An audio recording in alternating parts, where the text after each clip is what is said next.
Okay, it's going to be a review of WWE No Way Out 2009. I believe this is the last No Way Out to be in between the Rumble and WrestleMania. So the last No Way Out on the road to WrestleMania. I think they brought it back for 2012 for the June pay-per-view, which actually features CM Punk and Daniel Bryan in the championship match with Kane.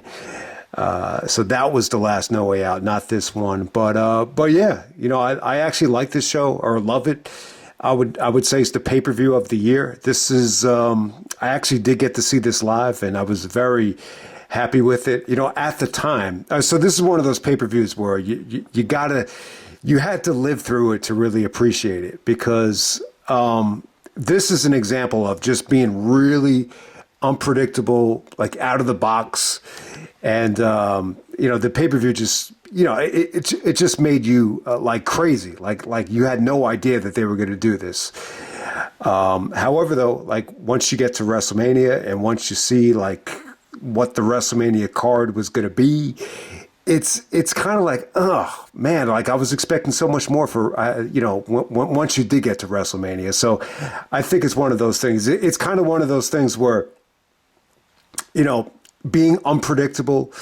It's fun in the heat of the moment, but long term, like it's going to bite you in the ass. I would definitely say it's like one of those scenarios. Kind of an interesting side note. This was actually the first review I ever did on YouTube on the old account. So if anyone was curious as to what was the first video I ever uploaded, I believe it was this one, No Way Out 2009. But hey, man, we're going to go all the way back. All the way back to February 15th, 2009. This is from Seattle, Washington. This is the return to pay-per-view to Seattle for the first time since WrestleMania 19, I believe. You get a pay-per-view buy rate here of 272,000. Yeah, what was the attendance? What was the attendance at? The attendance is 11,200. I think the show did pretty well. I don't think that's bad. It's definitely a drop-off, from 2008, but, it's still way up from, some of the previous No Way Outs from 2005, 2006, and 2007. So the Elimination Chamber, I definitely think it's a draw. I definitely think it's a money seller. It's really, really a cool concept, especially when, they didn't overdo it. I think both chambers, were really, really good. I would definitely say No Way Out 2009. If you haven't seen the show yet, it was the pay-per-view of the year. I mean, this was the show of the year. I will probably give this a 9. This probably ended up being like the last WWE pay-per-view that you could consider amazing, at least until you get to Money in the Bank. So it's a really, really good show. I definitely think it's a step up from 2008. I think both chambers are definitely better. But let's get right down to it, man. What did I want to mention here? The pay-per-view theme, Saliva, Hunt You Down. Good theme. I would definitely say Saliva. Once again, they rose to the occasion. I would say like some of the best bands for the WWE pay-per-view themes. I would say Limp Bizkit, Saliva, Trust Company, Drowning Pool. Like those would be, I think, the best bands for producing great pay-per-view themes, if you wanted to ask me that. But yeah, Saliva actually does the theme here. I should probably use it, man, because this was a good theme. So that video should be uploaded tomorrow, hopefully. But we're going to get right into the meat of the card here. All right, so the first match of the night, you actually have Edge defending the WWE Championship in an Elimination Chamber match against Triple H, The Undertaker, Jeff Hardy, Big Show, and Vladimir Kozlov. Okay, so Edge walks in as the WWE Champion. He walks out as the World Champion. Okay. So at the time, this shocked the shit out of me, what they did with Edge on the show.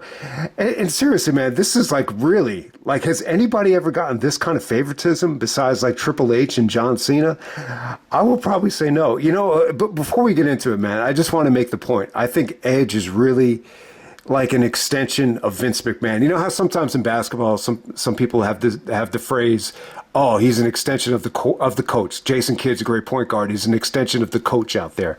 Usually, a great point guard is an extension of the coach. Well, in this situation, I think Edge was really like an extension of what Vince wanted. Like it's really hitting me now. Like, why was Edge so pushed to the moon like this? I just think Edge, was able to deliver what Vince wanted. I think he checked all the bases in terms of being a good wrestler. He had incredible facial expressions. I think the fact that Edge was a sex addict, I don't think that hurt. So I think Vince just, I think he fell in love with Edge. I think there were some people like skeptical at first, but definitely Edge proved everybody wrong. But seriously, man, I mean, the ultimate opportunist, and he does the same thing on this show. So we start off with Edge and Jeff Hardy in this Elimination Chamber. And this is probably the more star-studded one. Like when you're looking at Edge, Jeff, Taker, Big Show, Triple H, this is definitely a little bit more star-studded. Kozlov is definitely the weak link. He's on the pay-per-view cover. So I'll say this about Kozlov. I think he sucked. I would definitely put him in the same category as, like a Luther Reigns or a, Heidenreich. I wouldn't say he's as bad as those two. I think he definitely has the better look, and I can see the appeal. He kind of looks like a James Bond villain. I could see why Vince loved him or wanted to give him a shot. He definitely had like that Russian spy type of villain look. So give him credit. I didn't think he looked awful here. There was one really, really bad botch from him when he tried to Irish whip Taker into the turnbuckle and he just kind of fell on his ass. But other than that, I thought he looked good here. He didn't stink out the joint the way he did at, Survivor Series. But you actually start with Edge and Jeff. And, it was going well, and let me refresh everybody's memory. Remember Edge actually, won at Survivor Series. He returned and, this is like the cheapest cash in ever. I mean, that had to be, out of all the times Edge won the belt, that had to be the cheapest. Vicky just kind of, threw him into the triple threat at the last second, and he won the belt there. Jeff actually wins the belt at Armageddon. And then Edge actually wins it back at the Rumble. So in this situation here, Edge and Jeff start the Elimination Chamber first. Good stuff between them. They're kind of going back and forth. Jeff actually misses a swanton. Edge goes for a spear. Jeff is able to kind of small package Edge and shocks everybody. Edge is the first one eliminated. He's throwing a temper tantrum out there, and then he goes up to Vicky, and he's actually asking Vicky if they could, restart the match. And she's actually like, she's somewhat like stressed. She's like, what do you want me to do? So back to the match right here. So, yeah, I mean, when Big Show and Kozlov came in, I think Jeff kind of struggled. But, Jeff kept everybody engaged. You got to give Jeff Hardy credit here. I wouldn't say the fans were really going as crazy for Jeff as they were in 2008. And this is why I say I think 2008 would have been the better time to put Jeff in the main event. I think at this point in 2009, I think the fans had already accepted that Jeff is going to face the attacker at WrestleMania, whether it be Matt Hardy, whether it be Edge. They just kind of knew he wasn't going to be in the title shot. So it didn't seem like the fans really bought into Jeff, beating Taker and Triple H is just too big of a mountain to climb. I guess Triple H and Shawn Michaels the previous year, that was a little bit more realistic. So, yeah, I mean, Jeff pretty much did his thing here. Big Show had a good performance. I mean, they really tried to make Big Show look good here. He worked really well with Triple H and Taker, believe it or not. I mean, he was taking DDTs, he was taking pedigrees. Jeff is able to swanton Big Show off the top of the chamber pod. Kozlov looked awful at this one stretch against Taker, but Taker's able to kind of, last ride him. And I was just kind of, really, really, just what's the word I'm looking for? Like when you see how Taker does things, you notice how, he gave it like time to sink in. Like when Kozlov is like punching him on top of the turnbuckle. Like Taker really, he takes his time. Like it's all about, like with Taker, like a lot of stuff is all about timing. He kind of waited, and then when he didn't rush it, and then when he does the last ride signal, like everybody pops. But it's all about timing though. He waited like 5 seconds just to get the fans ready for it. So like the little things like that, like about Undertaker, like it was like one of the first times I really tried to appreciate it or did appreciate it. So Kozlov is out of the match with the last ride. Didn't look pretty, but got the job done.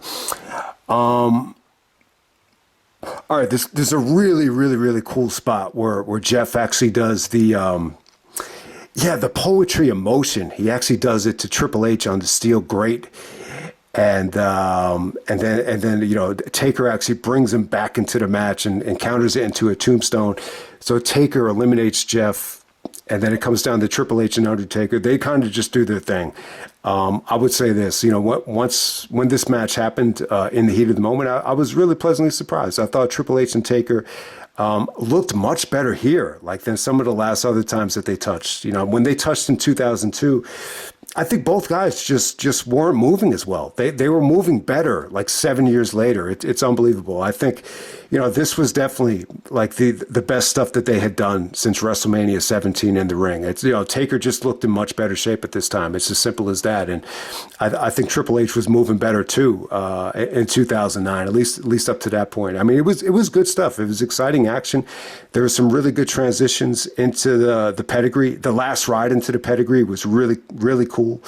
And, Taker is able to hit the tombstone. Triple H is able to get his foot on the rope to break up the tombstone. So you don't want to kick out of it because you would have ruined that spot against Shawn at WrestleMania when Shawn kicks out of the tombstone. So Triple H gets his foot on the rope. Still, I didn't really care for it. I don't know. I don't think you want to have Triple H, survive the tombstone, but they were able to get away with it, man. That near fall at WrestleMania is still maybe the best near fall ever. But yeah, Triple H hits 2 pedigrees. The pedigrees on Taker look kind of rough. I mean, they look like they're really tough for Taker to take, but he was able to get through it. I just think this was a good match. Give Triple H credit. I didn't really have a problem with Triple H winning this chamber match. Taker had, been in the title match the year before, so I was cool with Taker winning it. I was cool with Triple H winning here. I thought he earned it. I thought he busted his ass. It's not like he phoned it in. I mean, obviously, I think everybody has mixed feelings on Triple H's opponent at WrestleMania. I think that combination was definitely a rough sell. But, look, there were a little bit of boos to Triple H here. Very similar to the year before. Obviously a lot of fans were going to cheer for Undertaker over Triple H, but still, I thought this was one of Triple H's better, championship victories. This was actually his 13th title victory, and I thought it came off great. All right, so next up you got Randy Orton taking on Shane McMahon. This is a no-holds-barred match. Randy had, punted Vince McMahon in the skull, and Stephanie got involved. It really felt like the feud leading up to this thing was more about Randy and Stephanie. And Randy was threatened to, shut WrestleMania down if he was going to sue the company, if they fired him because he had just won the Royal Rumble. So everything here was great. I've stated this before in the Royal Rumble 2009 review. I think what Randy did here as a heel is some of the best heel work he had ever done. And I just think this was definitely an exciting time. It was definitely a fun road to WrestleMania for Randy Orton. It was definitely good stuff. But, the problem is by the time you get to the main event, it's just, you just don't have the two guys that are, able to kind of pull it off. But at this point, Shane, he's pretty much doing the same thing he did against Kane. Instead of, coming to Linda's rescue, he's coming to Vince's rescue. In some ways, this kind of made Vince McMahon out to be a sympathetic babyface. Randy is just like a little bit relentless here. He's selling the fact that he has like an anger management condition. I forget what the name of it is, but it's almost like some type of medical condition that the WWE knew about. So that's why he threatened to sue them if they had fired him, and then he threatened that there would be no WrestleMania. So you see all the pyro kind of going back in. It was pretty cool how they did it in the video package. They actually play the saliva theme during the package, and it worked out really well. This was really the story of the show. I mean, most of the storyline stuff revolved around, Randy Orton and Shane going into this thing. So yeah, it gave Shane a chance to come back. You get a no-holds-barred match. It was pretty damn good. It was awesome stuff. You get to see Shane bust out everything. It brings out the kendo stick. Randy's actually bleeding from the skull from a sick-looking monitor spot. So there's a little bit of mixed feelings on it, especially, when Shane fought Kane. And this didn't get as much criticism as that. But, this is another situation where they're trying to build, this unstoppable monster and this version of Randy Orton or even Kane. And then you got Shane coming in and kind of stopping the momentum. And then you got Shane kind of, fighting the legacy guys and, beating up on Cody, in a 2-on-1 situation. So and a lot of people were very critical of, Shane coming in, um, you know, uh, just like they did against Kane. But, at this point, I think it was a good match. I don't think it made Randy look weak. I mean, Randy did some good selling. I just thought it was brutal. It was an exciting match. If you're a Shane McMahon fan, I would definitely say this is up there with maybe Shane's, top 5 matches. I mean, it's nowhere near as good as the Kurt Angle Classic, but I think it's an entertaining match. You get to see Shane, bust his ass here. He basically is able to neutralize Cody. He does the Van Damme coast to coast on Cody on the trash can.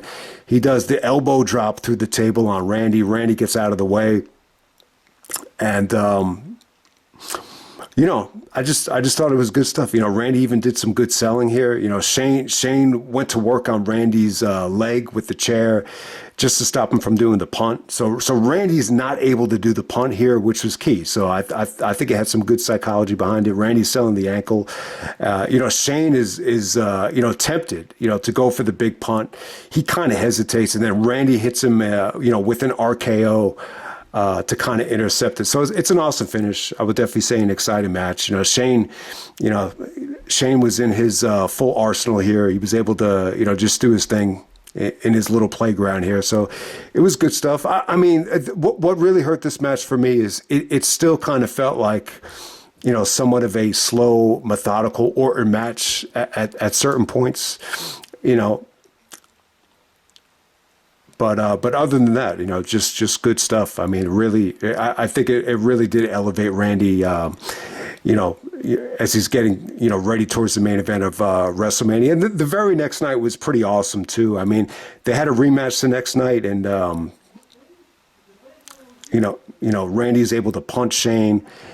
And, Steph kind of comes to the rescue, and, he's able to hit the RKO on Steph, and then Triple H comes out. At the time, it felt like, holy shit, like Triple H is getting involved. Like it felt like out of the box because Triple H was on SmackDown. So at the time, it felt huge, like it felt different. So I didn't really have a problem with it at the time. Like it definitely felt like, in the storyline situation, it was the right thing to do, for Triple H to come to Stephanie's aid. I mean, the RKO on Stephanie was awesome. Like it felt like it was shocking. It was shocking shit. So, Randy's not able to punch Shane here because of the ankle, but the next night he's able to recover and do it. Okay, next up for the ECW Championship, you got Jack Swagger taking on Finlay. The forgotten match. I totally forgot about this match. But, Swagger is, the ECW champion at the time, and why not just put him against Finlay? All right, so I think this was the problem with it. It's easy to say that it had to follow too much. I mean, you're asking them to follow the chamber match. You're asking them to follow, Randy Orton, who's going to main event WrestleMania. It's just too much. So there was a lot of boring chants. It was just a tough situation for them. So Finley's actually out there as a babyface with Hornswoggle. I think that could have got them through the match. They definitely could have used Hornswoggle a little bit better. Instead, Hornswoggle kind of ended up backfiring and cost Finlay the match. This definitely could have been better. I think the problem is Finlay. Yeah, I just think he works better as a heel. I think he's better at like laying out matches as a heel. But in this situation, I understand it. You have the title on Swagger, who's a heel, so you kind of want a veteran to kind of get him through, to get him through the match and kind of show him the ropes. So it definitely does make sense. But Swagger had a lot of potential. I mean, I'm not going to lie to you guys. I think the dude. Had a tremendous upside, tremendous athlete. Maybe he wasn't the most charismatic guy. Maybe he wasn't the best on the mic, but, he did some good stuff. The Gut Wrench powerbomb suplex, man, I thought it came off awesome. But ultimately, Finlay actually is distracted by Hornswoggle. And Swagger actually Irish whips Finlay into Hornswoggle, and then that's how Swagger ends up winning the match with his signature gut wrench power bomb. So good stuff there. Swagger actually does retain the ECW title. I mean, at the time, ECW, I mean, everyone's going to laugh at the fact that they're still calling it an ECW, but I think they brought in Christian. The fans are actually chanting, "We want Christian" during this match. So you got Swagger, Christian. I think Matt Hardy was in the mix. So it ended up being like a lot of people thought, the best pure wrestling show on television at the time, and that even includes TNA and even some of the first couple of ROH on HDNet shows. All right, next up we have Shawn Michaels taking on JBL, John Bradshaw Layfield. So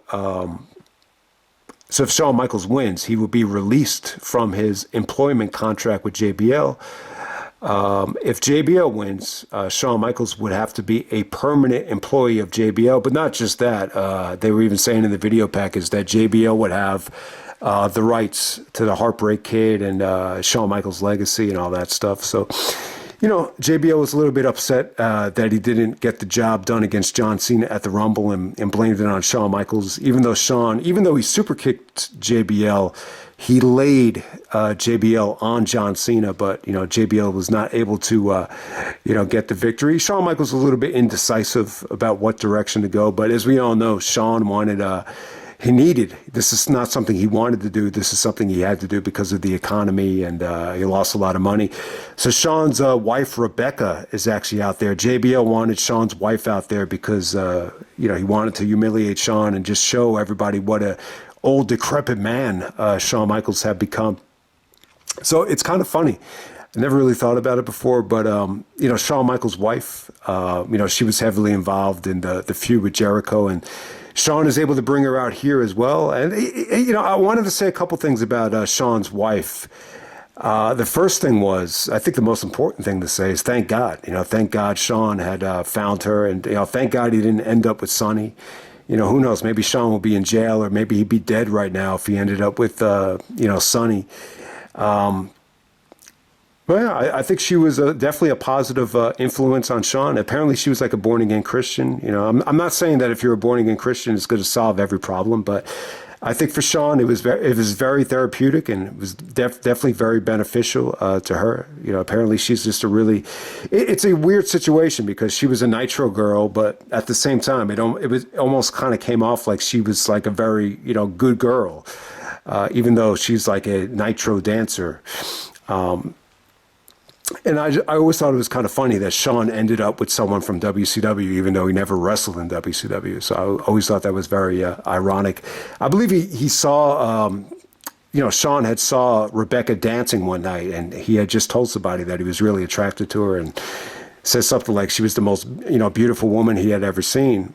So yeah, and the rest is history. So she's kind of out there, and JBL's kind of, talking shit to her and trash talking to her throughout the match. But yeah, with Shawn and JBL, it's very reminiscent of the screw job in terms of, I felt like this was one of those situations where Shawn, it was just about getting through the match. I think in most situations, Shawn wants to over-deliver and, perform and, just let it all hang out on pay-per-view. But, this just kind of came off like it was just about getting through it. I just think, most people didn't really care if it was a good match. People were just excited that it wasn't going to happen at WrestleMania. I think people were excited that Shawn and Undertaker was going to happen. So this was just about Shawn just getting through it. JBL really slowed the match down, controlled the pace. It feels like more of a JBL match than a Shawn Michaels match. There's actually some good stuff here. I definitely think they could have had a better match. JBL just didn't look quite as good as he did when he was champion, but Shawn kicked out of the clothesline from hell, but ultimately this just didn't have any spark to it until the ending. I mean, the ending was good. JBL is trash talking to Rebecca, and then Rebecca actually slaps JBL. And then it kind of like gives Shawn a second win. So Shawn kind of works the crowd, and he just starts throwing a temper tantrum and just going crazy, and pops up and is doing the super kick stance, and puts JBL away and celebrates with Rebecca. I mean, the finishing stretch was pretty good. Shawn definitely worked the crowd, but it didn't seem like Shawn woke up until Shawn's wife slapped JBL. So it was okay. I would definitely say this is probably up there with one of Shawn's more forgettable pay-per-view matches. Definitely think this could have been a much better match. But at the time, I think people were just relieved, that it was going to be over with. And on to the main event. This is a Elimination Chamber match for the World Heavyweight Championship. So at the time, I think it's important to remember that, Cena was the world champion on Raw. And, the other championship, the WWE Championship, which Edge held, Triple H just won. That was, Triple H, Edge, Jeff Hardy, those guys were on SmackDown. So let's just be clear about that. But you got John Cena in this match taking on Rey Mysterio, Chris Jericho, Mike Knox, Kane, and Kofi Kingston. Kofi actually gets attacked by Edge. The attack kind of comes out of nowhere. Give Edge credit. He was able to find a way. He was able to kind of lock himself into one of the chamber pods. Mysterio comes out. I guess him and Kofi were, tagging up together at the time, were friends. So, Ray starts bitching and, barking at his former tag team champion Edge. But Edge had locked himself into the chamber pod. So it was pretty cool. So some of the fans were kind of excited about it. It was a pretty out of the box thing. And I think Edge's performance is great. I mean, it's definitely, I think Edge had reached a level of entitlement here. And favoritism that I don't know if anyone has really reached this besides maybe Triple H or Cena or Hogan or yeah, but that might be it. I mean, seriously. But I got to say though, the match overall, it was shocking. It was shocking. I think everybody and their mother or father, everybody pretty much would assume that if Cena's champion, Cena had won the belt from Jericho at Survivor Series. He has still been the world champion at this point. I think most people just assume Cena will be walking in the WrestleMania as champion. But I don't know. I think they kind of, just wanted to go for the unpredictable route here and just swerve everybody. I mean, Triple H winning the first chamber match earlier on in the show. I mean, that I wouldn't say that was that unpredictable. I just think the fact that Edge was the first one eliminated, it was just like, you just didn't expect that. But then you just don't expect Cena to go down. So those are the two unpredictable things about it. I have to say, I think the match is incredible, though. I think it's a great Elimination Chamber. I definitely think it's in the top 5, maybe top 3. True Slayer actually gave this 5 stars. It's definitely up there. I would say it's more like 4.5. But it's definitely an exciting Elimination Chamber. I think, there's a couple of weak links here. Kane comes in the match. I think he was okay. I think Kane was a little bit lethargic at certain points. He did some good stuff out there. Anytime he was able to, intercept Mysterio with the choke slam, I thought that was fun. Knox had pretty much a, kind of a pedestrian performance. The only good thing about Mike Knox is usually when you see him, you would see Kelly. But Kelly was not there tonight, and he was just kind of there. He actually gets eliminated with the code breaker. Mysterio was able to kind of, Mysterio does he had an awesome Elimination Chamber. He's able to do like a senton splash off the top of the chamber to put away Kane. I got to say, the creativity here between Mysterio, Jericho, and Edge was off the charts. I mean, these 3 guys busted their ass here. Mysterio probably used the chamber better than anybody since RVD. He basically did like a hurricanrana off the chains, which looked pretty damn cool. Very, very reminiscent of Spider-Man. That RVD spot from Survivor Series 2002, which was pretty cool. But yeah, that came off great. There's actually a Jericho sunset flip into a German suplex from Edge to Mysterio, which was really cool.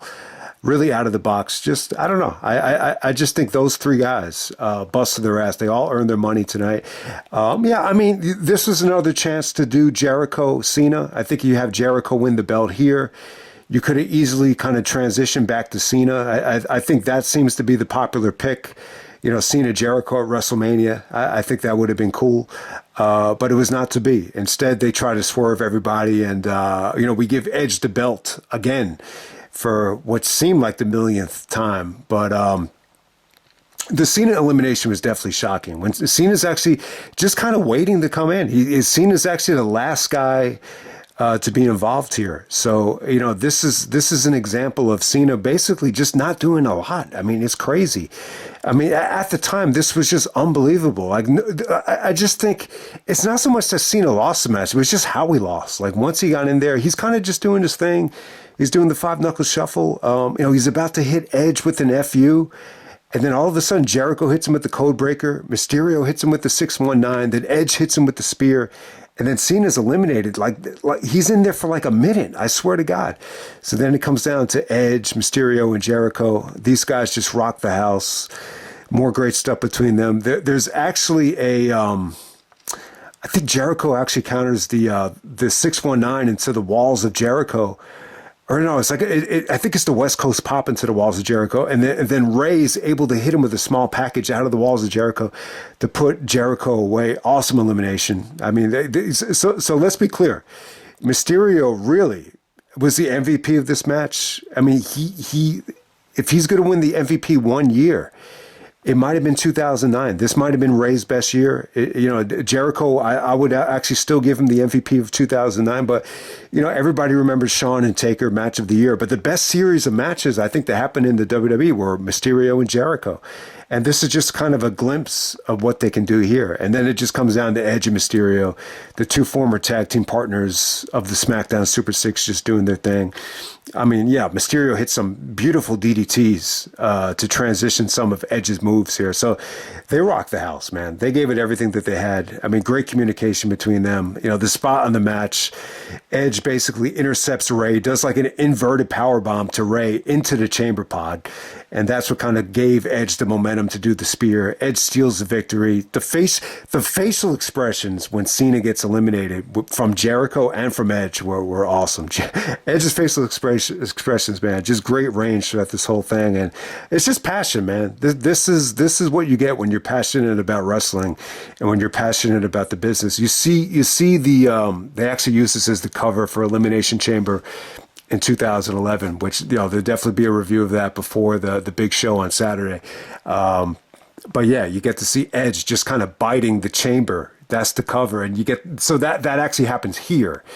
So it's a pretty cool visual. Just Edge's celebration was awesome. So he walks in as WWE champion, walks out as world champion. But at the time, you know what this is? This is let's swap Triple H to be on Raw, so he can hype up WrestleMania, and let's send Edge back to SmackDown so you can hype up the soap opera Triple Threat.